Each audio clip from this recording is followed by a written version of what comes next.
ලෝක යුද්ධයක් ඇති වෙයි කියලා හිතපු මැද පෙරදිග කිසියම් ආකාරයක සටන් විරාමයක් ඇති වුණයි කියලා ආරංචියක් තියෙනවා. ඒක ලෝකවාසී අපි කාටත් සැනසිලිදායක සතුටුදායක ආරංචියක්. දන්නවනේ දැන් කවුරුත් යුද්ධයක් ඇති වුණාම සිද්ධ වෙන දේ. අපිත් අවුරුදු 30ක් රට ඇතුලේ යුද්ධයකින් බැටකෑවනම් රටවල් දෙකක් අතර යුද්ධයක් ඇති වුණාම ඇති වෙන බලපෑම ගැන අමුතුවෙන් කියන්න අවශ්‍ය නැහැ. සාමාන්‍යයෙන් මැද පෙරදිග ওই රටවල් දෙකක් අතර එහෙම නැත්නම් රටවල් කිහිපයක් අතර කාලාන්තරයක් තිස්සේ යුද ගැටුම් තියුණා. ඒ යුද ගැටුම් වලින් ඒ ප්‍රදේශවල ජීවත් වන ජනතාව මොනතරම් පීඩාවට පත් වුණාද කියන එක ඒ ජනතාව තමයි දන්නේ. නමුත් ඒවායේ පීඩාව යුද්ධයට ලක් නොවුනත් අපේ රටවල් වලටත් ආර්ථික වශයෙන් බලපෑවා. විශේෂයෙන්ම මේ රටවල් වල සේවය කරන අපේ රටේ ජනතාවට විශාල අකරතැබ්බයන්ට මුහුණ දෙන්න සිද්ධ වුණා. කොහොම වුණත් දැන් මේ ලෝකයේ තුල තියෙනවනේ ඔය ගණන්කාරකම කියලා එකකුත්. ඒ කියන්නේ තමන්ගේ ලොකුකම පෙන්වන ගතියක් ලෝකේ රටවල් වල තියෙනවා. තමන්ට මොනම දෙයක්වත් බැරි වුණත් තමන් හරි කෙරුමයි කියලා පෙන්වන්න උත්සාහ කරනවා. දැන් කවුරුත් ඉතින් ලෝකේ චණ්ඩිය හැටියට ලෝකේ පොලිස් කාර්යය හැටියට හඳුන්වන්නේ ඇමරිකාව.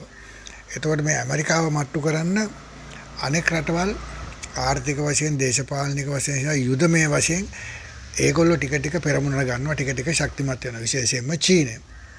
එතකොට වෙනම යුරෝපා රටවල්.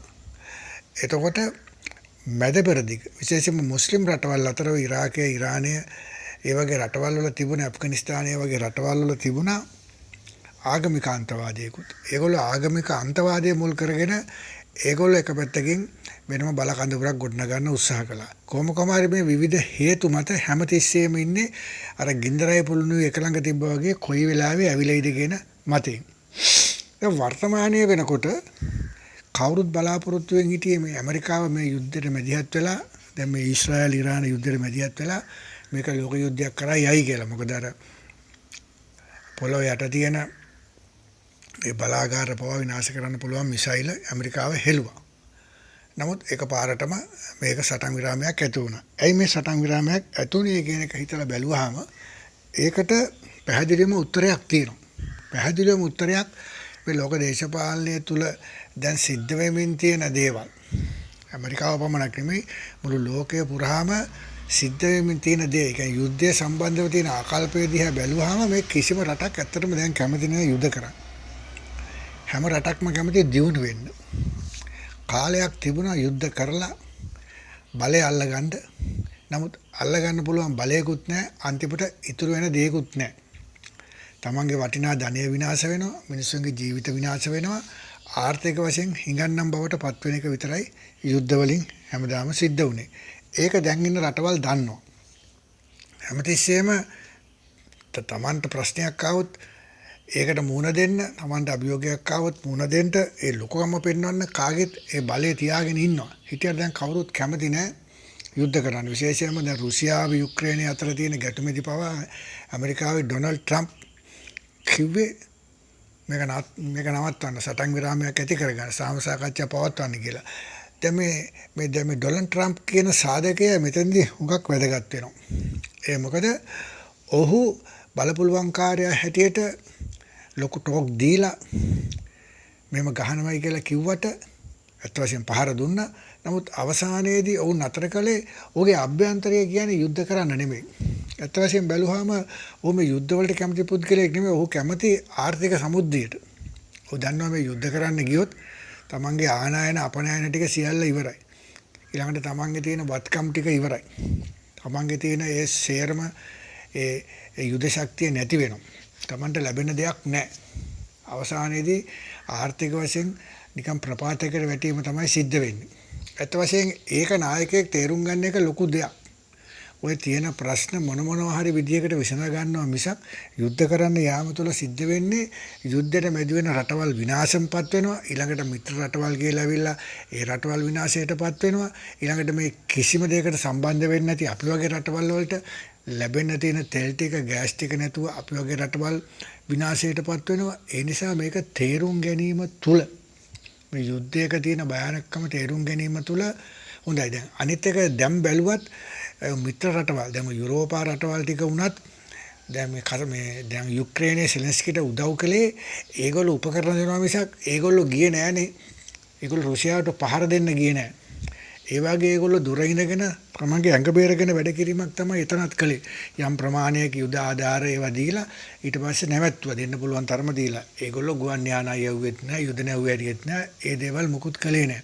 ඒ වගේ ප්‍රවණතාවයක් තියෙනවා. ඇත්තටම යුද්ධ කිරීම තුළ තමන් විනාශ වෙනවා කියන අවබෝධයක් දැන් මේ ලෝක නායකයින්ට විශේෂයෙන්ම ලෝක බලවතුන්ට ලෝකෙ මේ චණ්ඩි වෙන්න හදන සියලු දෙනාට දැන් ඒ වගේ මතයක් තියෙනවා. ඒක අපි වගේ පුංචි රටවල් වලට අපි වගේ මොනම ආකාරයකවත් ওই බල ශක්තියක් නැතුව කිසිම දෙයක් කරන්න බැරුව බල ශක්තිය නැතුනොත් අපිට හුස්ම ගන්නවත් බැරි රටක අපි වගේ රටකට විශේෂයෙන්ම මේ යුද්ධේ නතර වීම විශාල ආශිර්වාදයක්. අපිට මොනවද තිබුණත් වැඩක් නැහැනේ. අපිට නැහැනේ ඉන්ධන ටික. ඉන්ධන නැතුණාන් පස්සේ අපි කොහොමද කිසිම දෙයක් කරගන්න බැරි වෙනවනේ. ගමනක් බිමනක් යන එක, රෝහලක බෙහෙත් ටිකක් ගන්න එක, කර්මාන්ත ශාලාවක් පවත්වන එක, ගොවිතැනක් කරන එක මේ කිසිම දෙයක් කරන්න බෑනේ.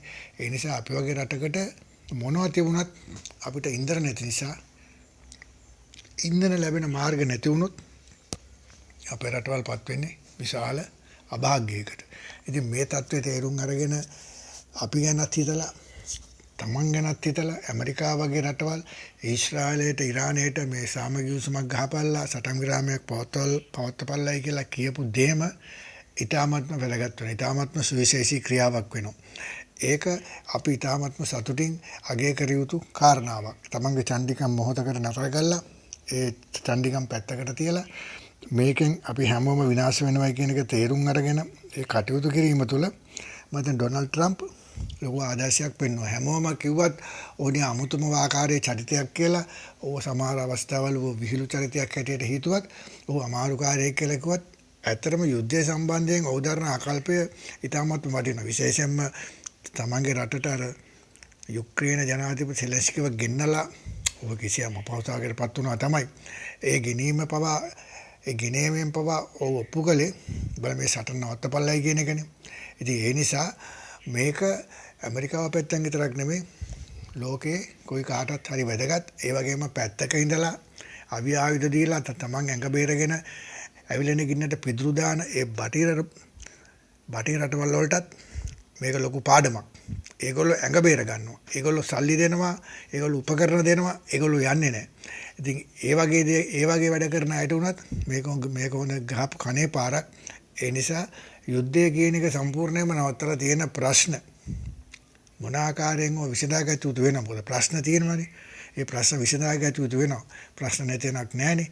ඒ නිසා විශේෂයෙන්ම ඊශ්‍රායලය, ඉරානය, පලස්තීනය මේ හැමදාම එකම මාතෘකාවක් ඔස්සේ හැමදාම ඇවිලෙන්න බලාගෙන ඉන්න රටවල්.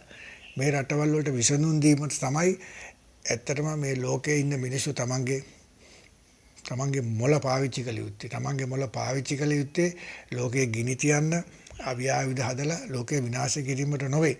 මම හිතන්නේ මේ වෙලාවේ ඇමරිකාව ඒ ගත්ත පියවර මුළු ලෝකෙටම ආදර්ශයක් කියලා හිතනවා. ඒක අපි වගේ පුංචි රටවල් වලට ලොකු සතුටුදායක කාරණාවක්. මම ෂෙල්ටන් මහසූරිය.